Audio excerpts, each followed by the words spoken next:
Bismillahirrahmanirrahim. Alhamdulillahi Rabbil alamin.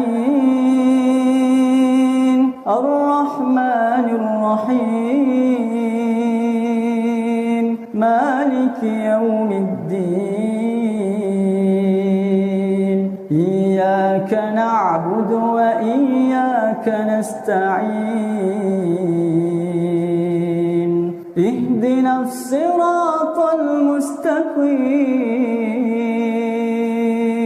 Siratal ladzina an'amta 'alaihim ghairil maghdubi 'alaihim waladdallin.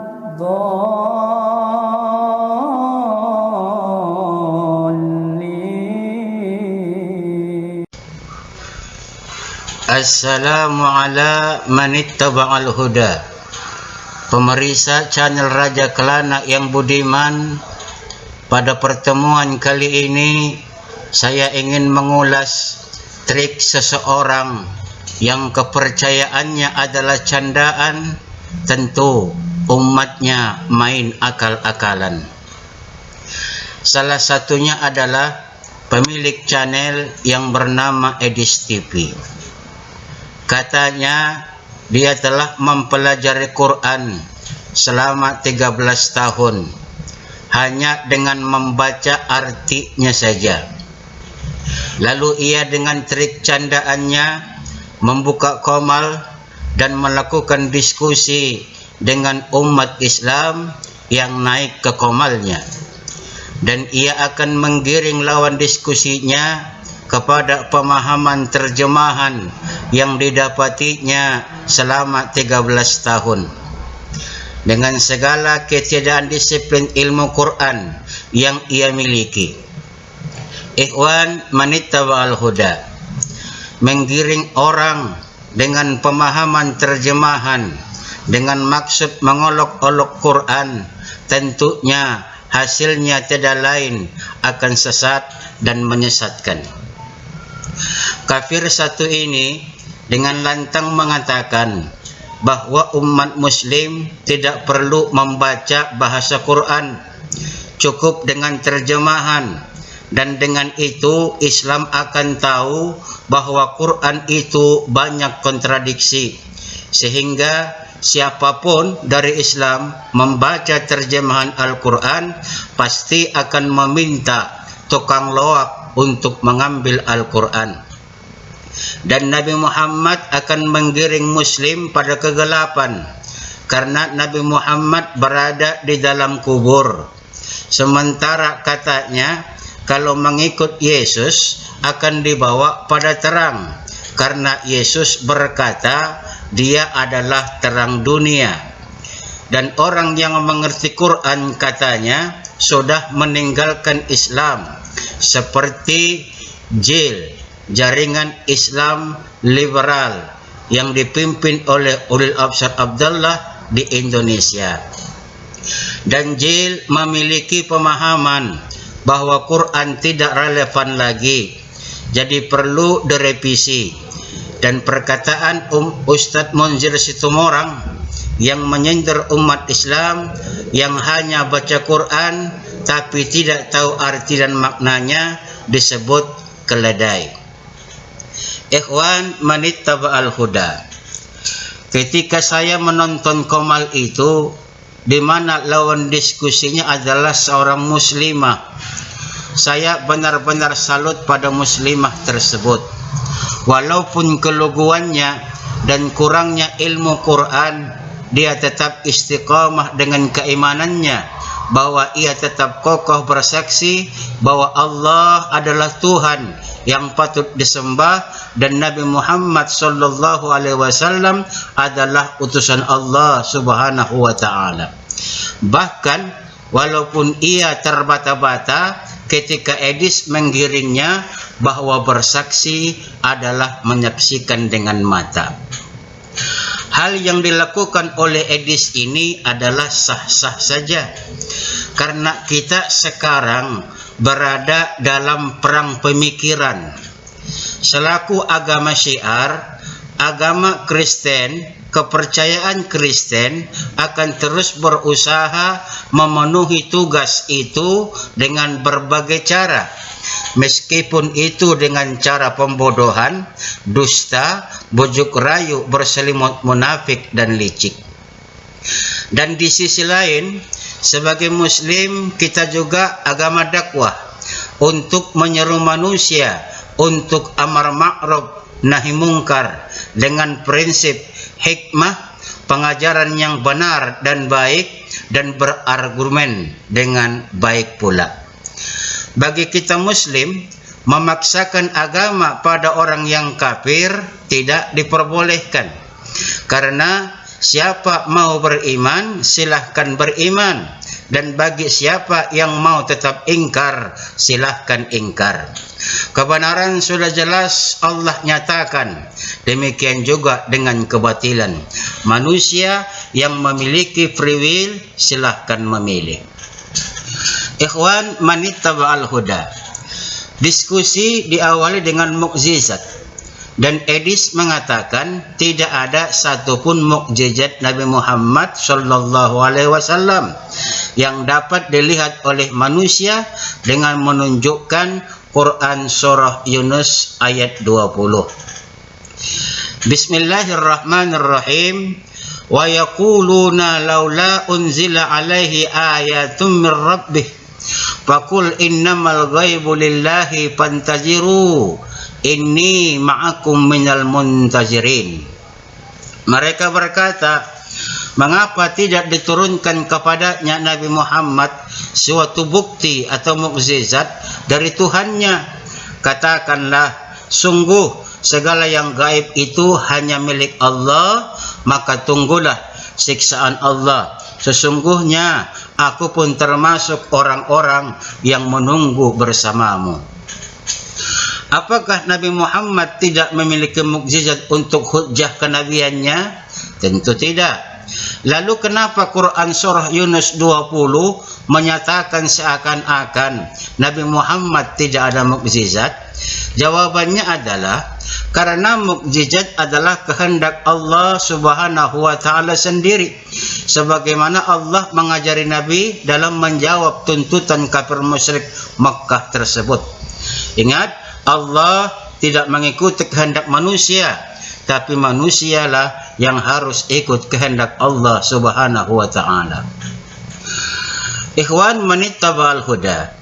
Dalam ayat ini dijelaskan sikap orang-orang musyrik kepada Nabi dengan mengatakan bahwa mengapa tidak diturunkan kepada Muhammad tanda-tanda kerasulannya yang berhubungan dengan alam ini, seperti yang pernah diturunkan kepada nabi-nabi sebelumnya, seperti angin topan Nabi Nuh alaihissalam, membelah laut untuk Nabi Musa alaihissalam, dan sebagainya.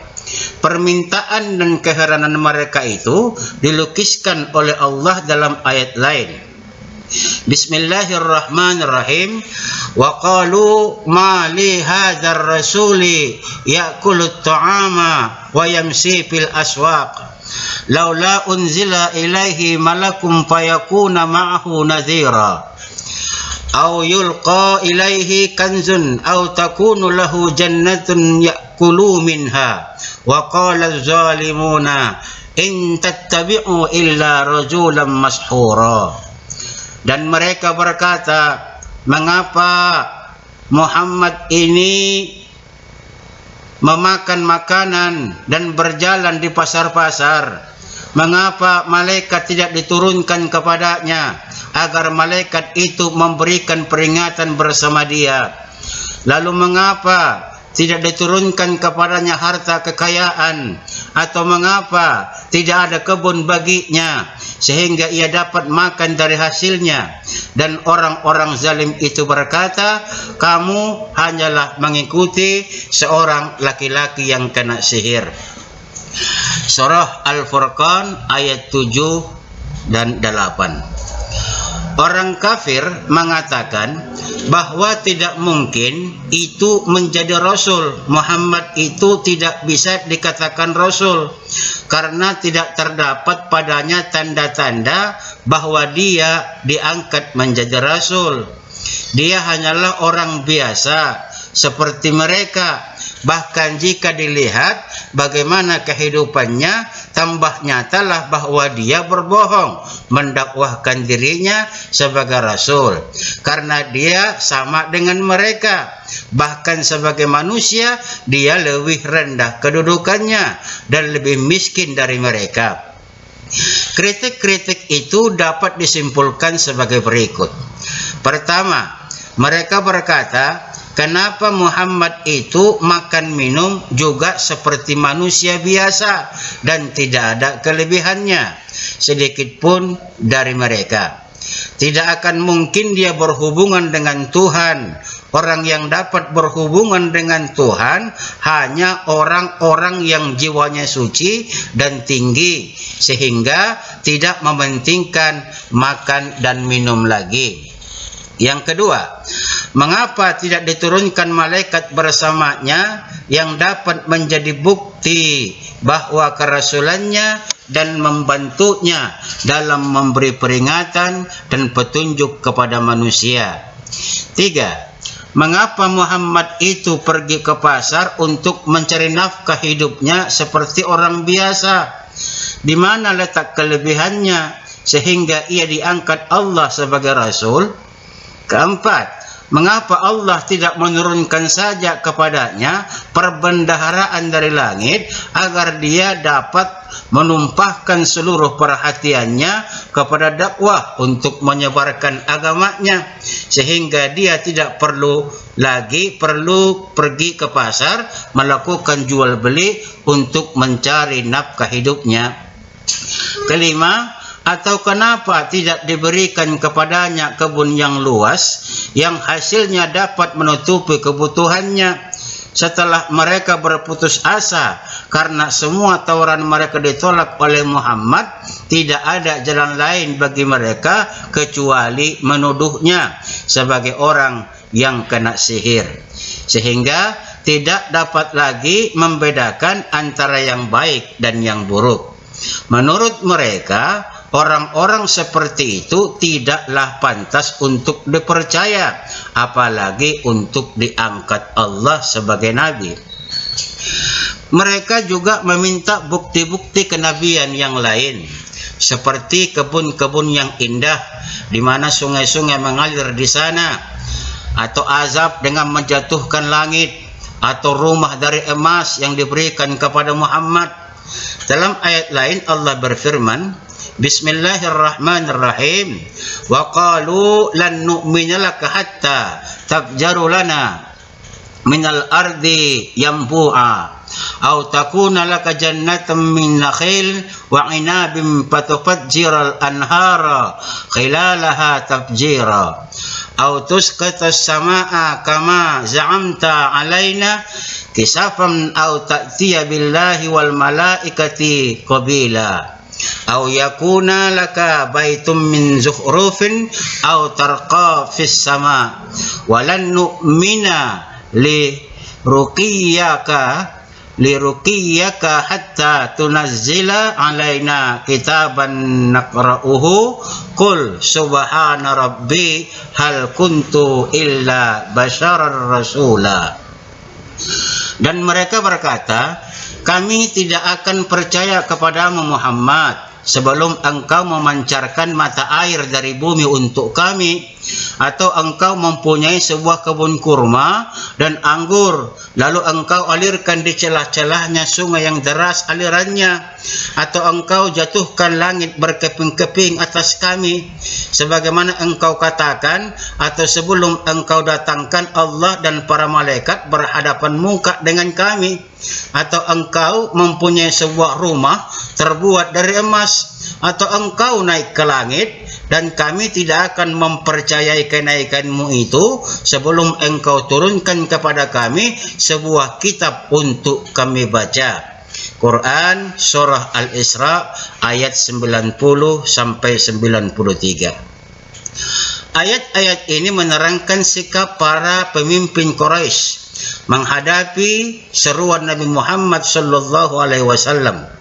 Mereka itu diantaranya Utbah, Syaibah, Abu Sufyan, Nadar, dan lain-lain. Sikap mereka itu menunjukkan tampak tanda-tanda keingkaran dan keengganan mereka menerima seruan tersebut. Akibatnya, apa saja bukti yang dikemukakan kepada mereka, mereka tetap tidak akan beriman. Mereka meminta kepada Rasulullah hal-hal yang mustahil karena mereka tahu bahwa Rasulullah tidak akan sanggup mengerjakannya.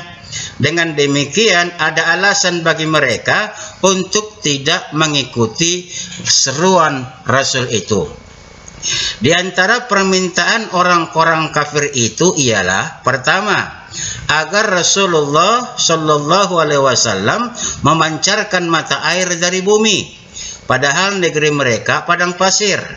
Kedua, agar Rasulullah mewujudkan sebuah kebun kurma atau anggur yang dialiri sungai-sungai dengan air yang tetap mengalir, akan bertambah suburlah kurma dan anggur itu dan memberi hasil yang berlipat ganda. Ketiga, agar Rasulullah menjatuhkan langit berkeping-keping sehingga menimpa mereka. Permintaan mereka yang seperti ini diterangkan pada ayat lain. Allah berfirman, Bismillahirrahmanirrahim. Wa idh qalu Allahumma in kana hadza huwal haqq min 'indika famtiru 'alaina hijaratan minas sama'i aw i'tina bi'azabin alim. Ingatlah ketika mereka orang-orang musyrik berkata, Ya Allah, jika Al-Quran ini benar wahyu dari Engkau, maka hujanilah kami dengan batu dari langit, atau datangkanlah kepada kami azab yang pedih. Surah Al-Anfal ayat 32. Permintaan mereka ini adalah seperti permintaan penduduk Aikah atau Madian kepada Nabi Shu'aib dahulu, sebagaimana firman Allah, Bismillahirrahmanirrahim, fa'asqit 'alaina kisafan minas sama'i in kunta minas shadiqin. Maka jatuhkanlah kepada kami gumpalan dari langit jika engkau termasuk orang-orang yang benar. Surah Asy-Syu'ara ayat 187. 4. Agar Rasulullah sallallahu alaihi wasallam mendatangkan Allah dan malaikat secara kasat mata, bisa dilihat secara nyata kepada mereka untuk menyatakan secara langsung bahwa Muhammad adalah seorang rasul yang diutusnya. 5. Agar Rasulullah sallallahu alaihi wasallam mendirikan rumah yang terbuat dari emas. Orang-orang musyrik berpendapat bahwa seorang rasul yang diutus Allah hendaklah seorang penguasa, kaya raya, dan terhormat. Oleh karena itu, menurut pendapat mereka, mustahil Muhammad sebagai anak yatim piatu lagi miskin diangkat menjadi rasul. Keenam, agar Rasulullah sallallahu alaihi wasallam naik ke langit melalui sebuah tangga yang dapat mereka lihat, kemudian turun kembali ke dunia melalui tangga yang sama dengan membawa sebuah kitab yang dapat mereka baca dan menggunakan bahasa mereka yang menerangkan bahwa Muhammad adalah Rasul Allah. Sebenarnya semua yang diminta oleh musyrikin itu amatlah mudah bagi Allah mengabulkannya. Tidak ada satupun yang sukar dan mustahil bagi Allah Subhanahu wa ta'ala mengadakan dan melakukannya. Namun Allah Subhanahu wa ta'ala tahu bahwa semua permintaan itu hanyalah mengada-ada sebagai alasan untuk tidak berfirman kepada Nabi Muhammad. Sikap orang-orang musyrik itu dijelaskan dalam firman Allah Subhanahu wa ta'ala. Bismillahirrahmanirrahim. Innal ladzina haqqat 'alaihim kalimatu rabbika la yu'minun walau ja'atuhum kullu ayatin hatta yarawul azabal alim. Sungguh Orang-orang yang telah dipastikan mendapat ketetapan Tuhanmu tidaklah akan beriman meskipun mereka mendapat tanda-tanda kebesaran Allah hingga mereka menyaksikan azab yang pedih. Quran surah Yunus ayat 96 sampai 97. Lalu kemudian firman Allah, Bismillahirrahmanirrahim.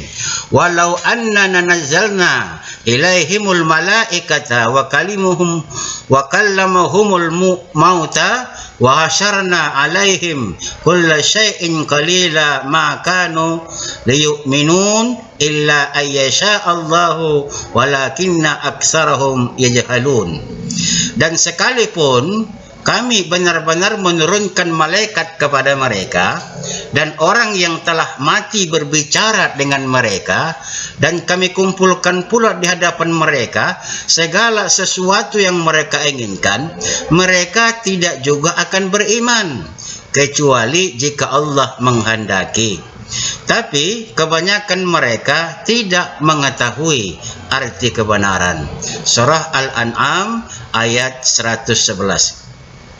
Allah Subhanahu wa taala memerintahkan kepada Muhammad agar menyampaikan kepada orang-orang musyrik itu bahwa ia hanyalah manusia yang diangkat sebagai rasul dan diberi wahyu.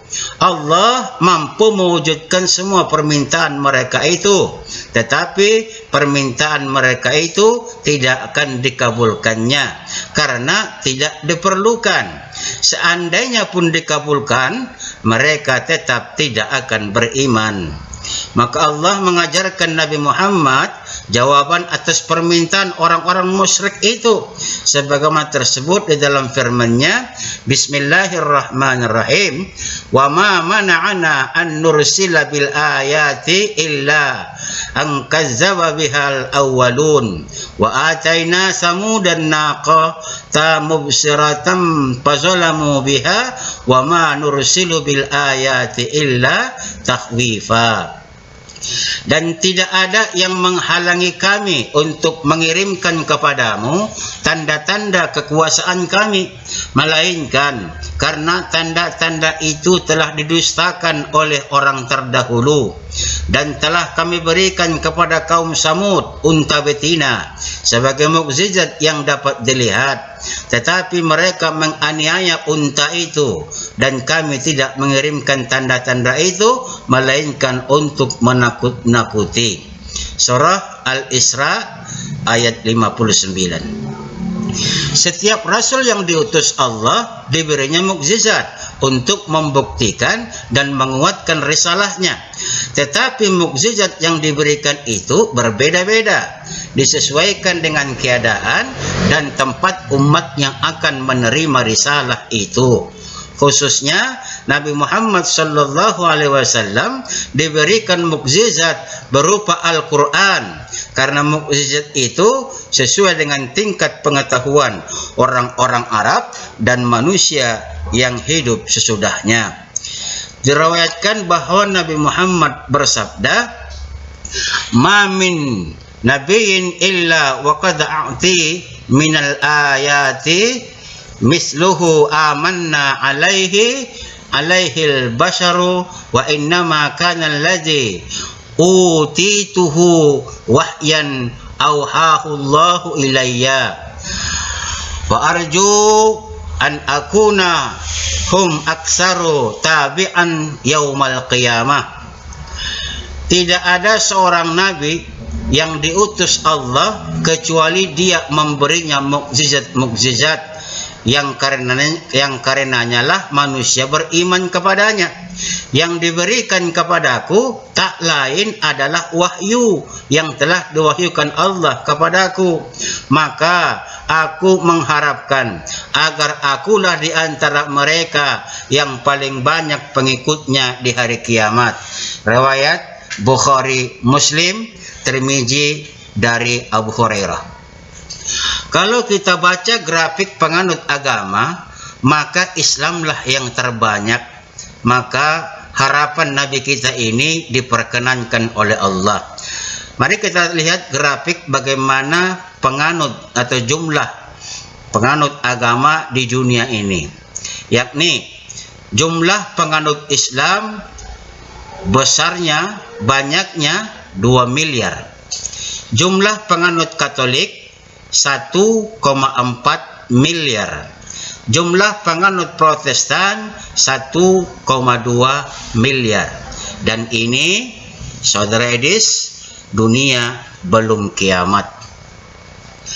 Allah memerintahkan kepada Nabi Muhammad sallallahu alaihi wasallam agar memberi peringatan keras kepada orang-orang musyrik dengan mengatakan kepada mereka bahwa barang yang gaib itu di bawah kekuasaan Allah Subhanahu wa taala. Hanya dialah yang memilikinya, termasuk di dalamnya mukjizat-mukjizat yang mereka minta itu. Jika Allah berkehendak menurunkannya kepada mereka, maka Dia sendirilah yang mengetahui waktu turunnya. Muhammad hanyalah seorang rasul yang bertugas menyampaikan agama dan ketetapan Allah atas diri mereka. Sebagaimana Muhammad pun termasuk orang-orang yang menunggu datangnya ketetapan itu. Dalam ayat lain Allah berfirman, Bismillahirrahmanirrahim, Qul ma kuntu bid'an minar rasuli wa ma adari ma yuf'alu bi wala bikum in attabi'u illa ma yuha ilayya wa ma ana illa nazirun mubin. Katakanlah Muhammad, aku bukanlah rasul yang pertama di antara rasul-rasul, dan aku tidak tahu apa yang diperbuat terhadapku dan terhadapmu. Aku hanyalah mengikuti apa yang diwahyukan kepadaku, dan aku hanyalah pemberi peringatan yang menjelaskan. Surah Al-Ahqaf ayat 9. Apa yang dinantikan Muhammad sallallahu alaihi wasallam dan apa pula yang mereka nantikan diterangkan oleh Allah Subhanahu wa taala dalam surah Bismillahirrahmanirrahim, fahal yantaziruna illa misla ayyamil ladzina khalau min qablihim qul fantaziru inni ma'akum minal muntazirin. Mereka tidak menunggu kecuali seperti hari-hari kejadian yang sama dengan kejadian-kejadian yang menimpa orang-orang terdahulu sebelum mereka. Katakanlah Nabi Muhammad, maka tunggulah siksaan Allah, sesungguhnya aku pun termasuk orang yang menunggu bersamamu. Jadi intinya bahwa Allah tahu kafir Quraisy ini hanyalah mengada-ada, memperolok-olok, dan mukjizat yang dikehendaki Allah sudah diturunkan, yakni Al-Quran, yang tidak hanya dilihat oleh orang sezaman dengan Rasul, bahkan bisa dilihat sampai hari ini dan generasi yang akan datang sampai hari kiamat. Dan ada satu hal lagi, kenapa Allah menunjukkan mukjizat yang kafir, kenapa Allah tidak menunjukkan mukjizat yang kafir-kafir ini inginkan, yakni adalah karena apabila mereka menolak kebenaran, walaupun setelah diberikan dengan mukjizat, ditunjukkan mukjizat kepada mereka apa yang mereka minta, maka Allah Subhanahu wa taala akan murka dan mereka akan mendapatkan azab Allah Subhanahu wa taala. Ini adalah sunnatullah. Jika minta tanda dan Allah menunjukkannya kemudian tetap menolak, maka mereka akan diazab Allah Subhanahu wa taala. Sebagaimana Allah berfirman dalam surah Al-Maidah ayat 115. Bismillahirrahmanirrahim. Qala Allahu inni munazziluha alaikum. Faman yakfur ba'da minkum fa inni u'adzibuhu azaban la u'adzibuhu ahadan minal alamin.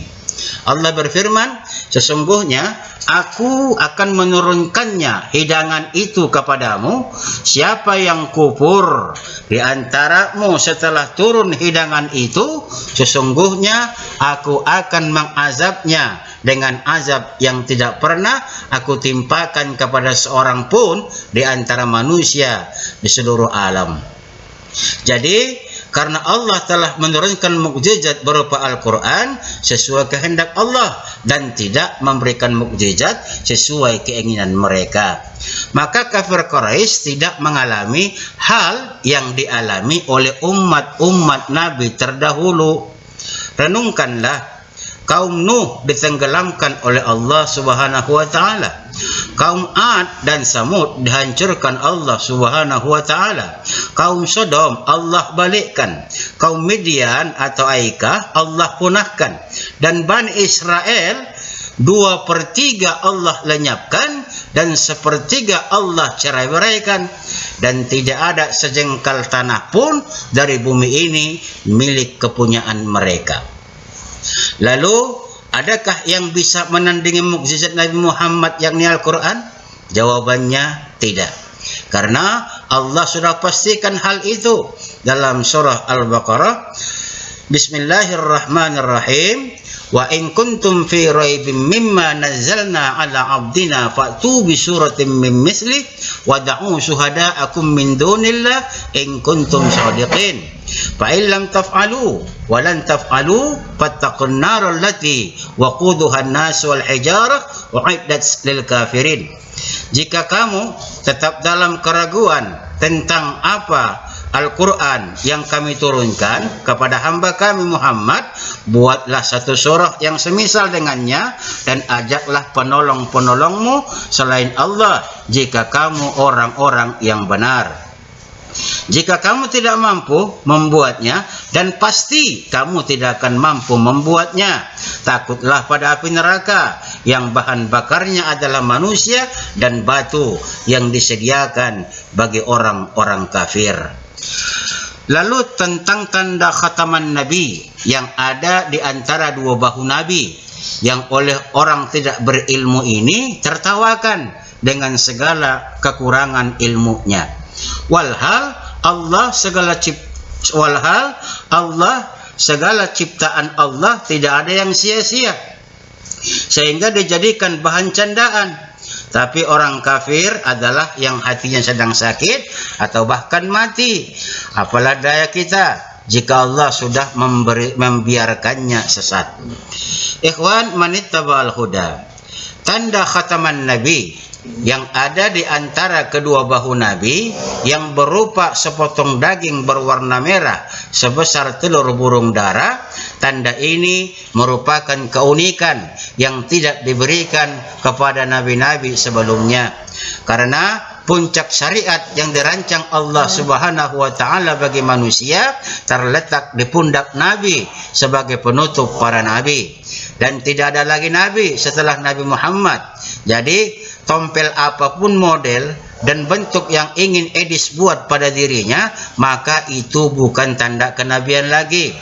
Konsep khataman nabiyyin menekankan bahwa syariat Nabi Muhammad sallallahu alaihi wasallam sudah lengkap dan terakhir, dan tidak ada lagi syariat baru yang akan diutus setelah beliau. Siapapun yang beriman kepada Nabi setelah Nabi Muhammad sallallahu alaihi wasallam dianggap telah mengingkari gelar khataman nabiyyin. Kemudian tanda kenabian ini juga diyakini sebagai tanda yang selalu dicari dan ditanyakan oleh kalangan ahli kitab, yakni Yahudi dan Nasara, untuk memverifikasi kebenaran Nabi Muhammad sallallahu alaihi wasallam seperti yang diriwayatkan dari kisah Nabi dengan pendeta Buhaira. Kemudian diskusi selanjutnya tentang bersujud kepada Adam, yang oleh Edis menggiring lawan diskusinya untuk sepakat bahwa bersujud adalah menyembah, sehingga bersujud kepada Adam artinya Allah menyuruh menyembah manusia. Padahal tidak demikian. Perlu diingat bahwa sujud itu ada dua macam. Pertama, sujud ibadah dan sujud penghormatan. Syekhul Islam Ibnu Taimiyah rahimallahu berkata, as-sujudu ala darbaini, sujudu ibadatin mahdah wa sujudu tasrif. Fa ammal awwalu fala yakunu illa lillah. Sujud ada dua macam. Sujud yang murni ibadah dan sujud untuk penghormatan. Adapun yang pertama, yakni sujud ibadah, hanya boleh ditunjukkan kepada Allah semata. Dalam kitab Majmu' Al-Fatawa halaman 361. Dari sujud tasrif ini dan sujud tasrif ini tidak meletakkan kening sampai ke bawah, dan sujud tasrif ini tidak berlaku lagi pada syariat Nabi Muhammad sallallahu alaihi wasallam. Sujud tasrif ini hanya ada pada syariat Nabi sebelum Nabi Muhammad, termasuk sujud malaikat kepada Nabi Adam. Lalu soal iblis yang tidak ada disebutkan pada Quran surah Al-Baqarah ayat 34. Bismillahirrahmanirrahim. Wa idz qulna lil malaikati isjudu li adama fasajadu illa iblis aba wastakbar wa kana minal kafirin. Ingatlah ketika kami berfirman kepada para malaikat, sujudlah kamu kepada Adam, maka mereka pun sujud kecuali iblis. Ia menolaknya dan menyombongkan diri, dan ia termasuk golongan kafir. Dalam hal ini perlu diketahui bahwa sebelum Adam diciptakan, Allah sudah menciptakan dua jenis makhluk yang hidup, yakni malaikat yang diciptakan dari cahaya dan jin yang diciptakan dari api. Kedua makhluk ini berbeda. Malaikat tidak memiliki free will, sementara jin memiliki free will dan juga berketurunan. Jin ini ditempatkan Allah di bumi, dan moyang jin ini namanya adalah Azazil dalam bahasa Suryani, dalam bahasa Arab Al-Haris. Moyang jin ini hidup dan berinteraksi di kalangan para malaikat. Dan ketika kehendak Allah ingin menciptakan khalifah di atas bumi, malaikat dan moyang jin ini ikut mendengar firman Allah tersebut. Dan ikut pula saat Allah berfirman kepada malaikat pada Quran surah Al-Baqarah ayat 31 sampai 35.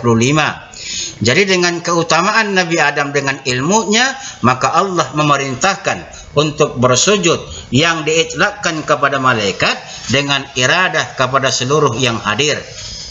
Dalam ilmu bayan, hal ini disebut dengan min itlaqil ba'di wa iradatil kullu.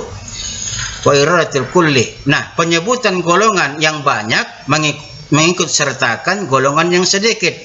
Karena di situ semua malaikat, sementara jin hanya satu orang yakni Azazil, moyangnya para jin, tapi moyangnya jin ini enggan akan perintah Allah Subhanahu wa taala dan berlaku sombong karena merasa lebih utama dari Nabi Adam yang baru diciptakan, itu pun dari jenis tanah. Karena kedurhakaan Azazil ini, maka ia terputus dari rahmat Allah, dan keadaan Azazil yang terputus dari rahmat Allah ini, maka sejak itu Azazil disebut iblis yang berasal dari akar kata ablasa yang artinya terputus. Wallahu a'lam. Selanjutnya tentang pernikahan Adam dan Hawa. Apakah keduanya menikah? Tentu, karena tujuan Hawa diciptakan Allah Subhanahu wa taala adalah sebagai pendamping Adam yang diciptakan dari tulang rusuk Nabi Adam untuk berkembang biak dan memenuhi tugas kekhalifahannya di bumi Allah ini. Dan perlu diketahui ikhwan manittabal huda bahwa dalam akidah Islam disepakati bahwa manusia pertama yang diciptakan Allah Subhanahu wa taala adalah Nabi Adam alaihissalam, bukan manusia kera seperti pendapat teori evolusi dari Darwin. Kemudian dari tulang rusuk Nabi Adam itu diciptakanlah ibunda Hawa. Pertanyaan yang muncul kemudian adalah, siapakah yang memberi nama Adam kepada Adam dan siapa yang menjadi wali pernikahannya dengan ibunda Hawa? Mengenai nama Nabi Adam alaihissalam, jelas Allah Subhanahu wa taala yang memberikan nama tersebut, seperti tercantum dalam Al-Baqarah ayat 31. Bismillahirrahmanirrahim. Wa 'allama Adamal asma'a kullaha. Artinya, dan Allah ajarkan kepada Adam segala nama. Dalam hal ini tentunya Nabi Adam itu sendiri yang diajarkan oleh Allah Subhanahu wa taala. Selanjutnya, siapakah yang menjadi wali pernikahan antara Adam dan Hawa? Untuk menjawab pertanyaan ini, di dalam kitab As-Sabiyat fi Mawazil Barriyat karangan Abu Nasr Muhammad bin Abdurrahman Al-Hamadani pada hamisnya Al-Majalisus Saniyah halaman 111-112 berkata seperti ini. Setelah Allah Subhanahu wa taala menjadikan Hawa dari tulang rusuk Adam sebelah kiri, maka diserunyalah Hawa dengan katanya, "Siapa engkau dan untuk siapa engkau?" Maka menjawablah Hawa, "Aku dijadikan Allah untuk keperluan engkau." Maka kata Adam, "Marilah datang kepadaku." Jawab Hawa, "Tidak, engkaulah yang datang ke sini." Lalu berdirilah Adam, datang menghampiri Hawa. Sejak mulai itulah berlaku adat laki-laki mendatangi wanita. Maka tatkala sudah mendekat Adam kepada Hawa dan berkehendak Adam memanjangkan tangannya kepada Hawa, didengarnyalah suatu seruan, "Hai Adam, tahan dulu. Sesungguhnya pergaulanmu dengan Hawa itu belum halal kecuali dengan mas kawin dan nikah sah, dan Allah memerintahkan semua penduduk surga menghiasi dan menghidangkan berbagai makanan lengkap dengan talamnya. Kemudian Allah memerintahkan para malaikat untuk berkumpul di bawah pohon kayu tumba, dan setelah berkumpul semuanya maka bertasbihlah Allah Subhanahu wa taala dengan memuji dirinya sendiri, dan dinikahkanlah Adam alaihissalam. Maka Allah berfirman, "Alhamdulillah, itulah pujiku, kebesaranku itulah kainku, kesombonganku itulah selendangku, dan makhluk semua adalah hamba-hambaku. Saksikanlah wahai para malaikat dan penduduk langitku, aku telah kawinkan Hawa dengan Adam, makhluk buatanku yang baru." Lalu apakah mahar Nabi Adam? Dalam sebuah riwayat, Nabi Adam memberikan mahar berupa salawat kepada Nabi Muhammad sallallahu alaihi wasallam untuk menikahi Hawa. Setelah keduanya halal sebagai suami istri, maka Allah menempatkan keduanya di surga dengan satu larangan, sebagaimana firman Allah Subhanahu wa taala dalam surah Al-Baqarah ayat 35. Bismillahirrahmanirrahim. Wa qulna ya Adam uskun anta wa zawjukal jannah wa kula minha ragadan haitsu syi'tuma wa la taqraba hadhihi syajarah fatakuna minaz zalimin. Kami berfirman, wahai Adam, tinggallah engkau dan istrimu di dalam surga, makanlah dengan nikmat berbagai makanan yang ada di sana sesukamu, dan janganlah kamu dekati pohon ini sehingga kamu termasuk orang-orang zalim. Kemudian perkara iblis yang menggoda Adam dan Hawa untuk memakan buah, bagaimana bisa sementara iblis sudah diusir?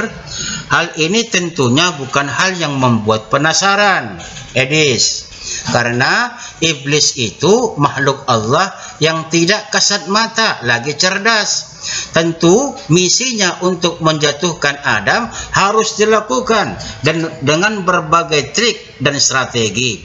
Penghalangnya hanyalah malaikat, bukan Allah Subhanahu wa taala. Allah pastilah tahu dengan tindak tanduk makhluknya. Namun satu larangan adalah ujian bagi Adam dan Hawa, dan ujian bagi iblis akan permintaannya yang minta tangguh untuk menggoda manusia. Dan apa ending dari semua ini sudah dalam pengetahuan Allah Subhanahu wa taala. Wallahu a'lam. Lalu Edis mempermainkan lawan diskusinya dengan mengatakan bahwa iblis menggoda Adam dan Hawa untuk saling menampakkan aurat masing-masing, sementara keduanya adalah suami istri. Tentunya tidak masalah dong. kalau kita ikuti pemahaman Edis dalam hal ini.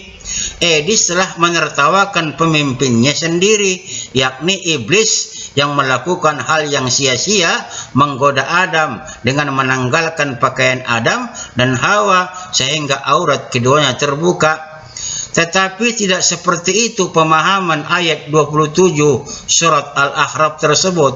Pemahamannya adalah ayat ini menyerukan kepada anak cucu Adam agar mereka jangan sampai lalai dan lengah, melupakan dan menyia-nyiakan dirinya, tidak mensucikan dirinya, dan agar membentengi dirinya dengan takwa. Hendaknya mereka selalu mengingat Allah, karena kalau tidak hatinya akan berkarat sebagaimana berkaratnya besi. Jika mereka membentengi dirinya dengan pakaian takwa, mereka akan mempunyai kekuatan yang membaja untuk menghadapi bujukan dan rayuan iblis, dan selamatlah mereka dari tipu dayanya, dan tidak akan mengalami nasib buruk seperti yang telah dialami ibu bapa manusia, yaitu Adam alaihissalam dengan istrinya, sehingga keduanya dikeluarkan dari sorga, pakaiannya tanggal sehingga auratnya kelihatan. Setan dan pengikutnya turun-temurun memusuhi terus-menerus anak cucu Adam. Dia senantiasa mengintip dan memperhatikan di mana ada kelemahan mereka, di sanalah dia memasukkan jarumnya sebagai godaan dan tipuan. Dia adalah musuh yang sangat berbahaya karena dia melihat mereka, sedang mereka manusia maksudnya tidak melihat iblis. Dia lebih berbahaya dari musuh biasa yang dapat dilihat, karena musuh-musuh lahiriah itu dapat diketahui di mana adanya dan kemana arah tujuannya. Malah lebih berbahaya lagi dari musuh dalam selimut. Dia mengalir dalam tubuh manusia seperti mengalirnya darah, sebagaimana sabda Nabi Muhammad sallallahu alaihi wasallam, "Inna syaitana yajri min ibni Adam majarid dam." Rawahul Bukhari, Muslim, dari Anas. Sesungguhnya setan itu mengalir pada tubuh anak cucu Adam sebagaimana mengalirnya darah dalam tubuh. Setan itu, iblis itu, tidak ubahnya dengan bahaya penyakit yang tidak kelihatan, seperti penyakit yang biasanya ditularkan oleh lalat atau nyamuk yang dimasukkan ke dalam makanan dan minuman atau ke dalam tubuh manusia melalui darah, yang menembus masuk ke dalam tubuh tanpa diketahui kecuali dengan mikroskop. Dan iblis lebih dari penyakit seperti itu, yang dengan bantuan mikroskop pun tidak bisa melihatnya, dan akibatnya menyedihkan sekali, karena sukar akan dapat sembuh dalam waktu singkat, dan ada kemungkinan tidak dapat sembuh sama sekali. Berbeda dengan penyakit yang dapat dilihat dengan mata kepala seperti kudis dan sebagainya, dengan cepat dapat diobati dan dalam waktu singkat dapat sembuh. Kekhawatiran yang berakibat buruk seperti tersebut di atas itu hanya dapat terjadi pada manusia yang kurang atau sama sekali tidak beriman seperti Edis ini, karena model Edis inilah yang akan menjadi mangsanya, dan model Edis inilah dan para kafir lainnya Allah berikan kepada iblis. Allah telah menjadikan iblis sebagai pemilik Edis dan para kafir. Kemudian tertanggalnya pakaian Adam dan Hawa adalah konsekuensi dari mengikuti godaan iblis memakan buah, sehingga seketika tertanggallah pakaian keduanya, dan selanjutnya Adam dan Hawa diturunkan ke bumi Allah ini. Lalu tentang mengikuti Rasul Muhammad yang ada dalam kubur sehingga Muslim akan dibawa kepada kegelapan. Sebaliknya, siapa yang mengikuti Yesus akan dibawa pada terang. Ini adalah angan-angan kosong yang dibisikkan iblis selaku pemimpin Edis dan para kafir. Kenapa? Karena Yesua anak Maria adalah terang untuk Bani Israel, bukan untuk bangsa di luar Israel. Kalau Yesus yang mereka sembah hakikatnya adalah iblis pemimpin mereka, pasti akan membawa mereka ke neraka jahanam. Sementara Muslim yang menerima pengajaran Rasul Muhammad yang merupakan jalan menuju Allah Subhanahu wa taala akan tetap istiqamah mengikuti Allah Subhanahu wa taala. Maka Allah ridha dengan kaum muslimin dan menaunginya dengan kasih sayangnya. Lalu pada gilirannya Allah Subhanahu wa taala akan memasukkan kaum muslimin ke dalam surga. Ikhwan manittabal huda. Mari kita renungkan perkataan Abu Bakar Siddiq radhiyallahu anhu saat Nabi wafat.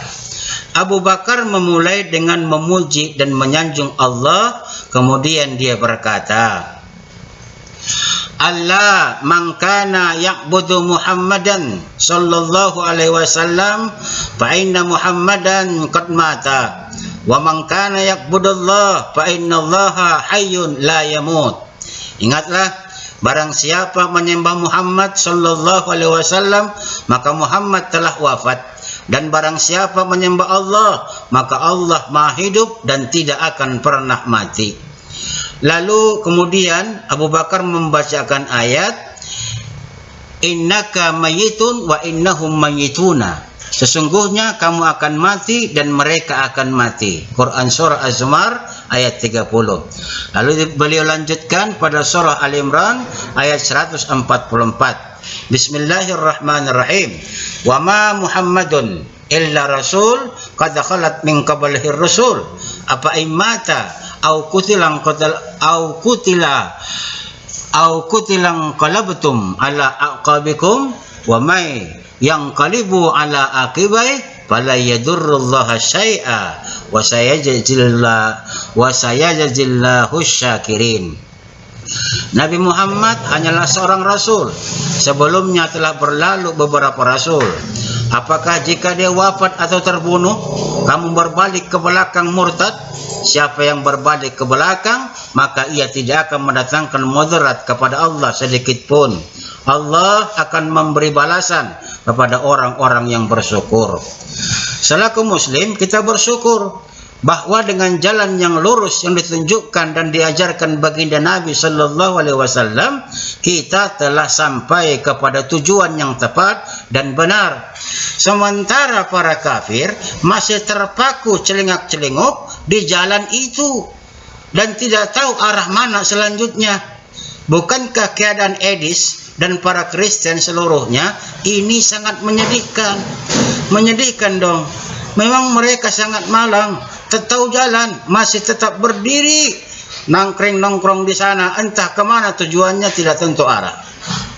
Selanjutnya, Edis kafir ini menggiring muslimah ini tentang syahadat, bahwa bersaksi itu melihat dengan mata. Sementara bersaksi pada syahadat maknanya adalah pengakuan dan menyatakan keimanan kepada Allah dan Rasul Allah.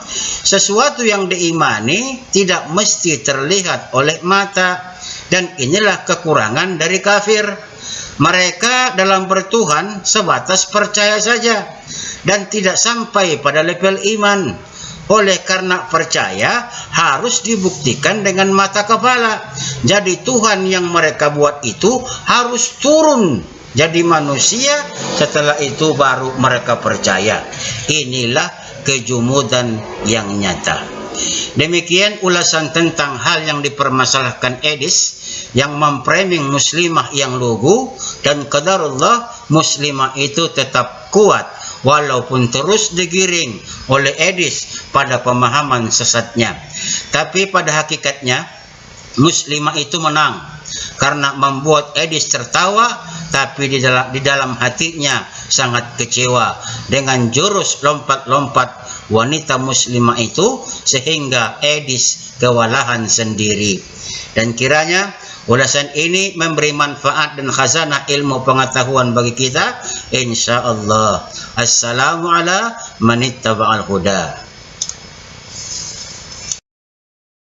اللهم إني أسألك بأني أشهد أنك أنت الله لا إله إلا أنت الأحد الصمد لم يلد ولم يولد ولم يكن له كفوا أحد.